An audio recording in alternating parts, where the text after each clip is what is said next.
Hi అండి. అందరూ ఎలా ఉన్నారు? ఎవరైనా నా వీడియోస్ ఫస్ట్ టైం చూస్తున్నట్లయితే ప్లీజ్ సబ్స్క్రైబ్ చేసుకోండి. నేనైతే ఇక్కడ పాలకోవ చేస్తున్నాననమాట. నేనైతే అంగన్వాడీ పాలైతే తీసుకున్నానండి. 1 లీటర్ అయితే వేసాను ఇందులోని. ఇవైతే బాగా మరగాలి. నేనైతే ఫస్ట్ టైం చేస్తున్నాను.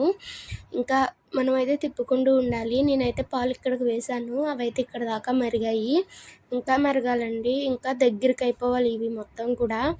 చూసారు కదా, మనం తిప్పుతూనే ఉండాలండి. తిప్పకపోతే అడుగు పట్టేస్తుంది. ఇంకా కొంచెం దగ్గర పడడం అయితే స్టార్ట్ అయ్యాక నేనైతే పంచదార వేసేసానండి. నేనైతే 2 కప్పులైతే వేసాను. చిన్న కప్పుతోని 2 వేసాననమాట. ఎందుకంటే అంగన్వాడీ పాలు చాలా స్వీట్‌గా ఉంటాయి కాబట్టి.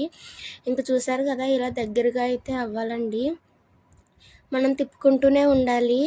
దానంతట అదే అవుతుంది. మనం నిమ్మకాయలు కట్ట ఏం పిండక్కర్లేదు.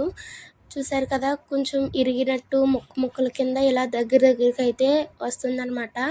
ఇంకా ఇలా అయితే మనం అయ్యాక దీన్నైతే ఇంకా మనం తిప్పుకుంటూ ఉండాలి. ఇంక ఇక్కడ అయితే నేను నెయ్యి వేసేస్తున్నానండి. ఇంత దగ్గరగా అయ్యాక నేనైతే కొంచెం కొంచెంగా నెయ్యి వేసుకుంటూ ఉన్నాను మధ్యలోని. టేస్ట్ అయితే చాలా బాగుంటుందండి. మీరు కూడా తప్పకుండా ట్రై చేయండి. ట్రై చేసి ఎలా ఉందో మరి నాకు కమెంట్ చేసి చెప్పండి. ఇంక ఇలా అయితే అయ్యింది కదండి. ఇంక దగ్గరికి అయ్యాక నేనైతే నా దగ్గర ఉన్న డ్రై ఫ్రూట్స్ అయితే వేసి ఇలాగా గిన్నెకి నెయ్యి అయితే రాసానండి. ఇది ఇంకా మరుసటి రోజు తీస్తే ఇలా అయితే వచ్చింది. కొంచెం నెయ్యి సరిగ్గా రాయలేనట్టుంది. అంచులైతే సరిగ్గా రాలేదు.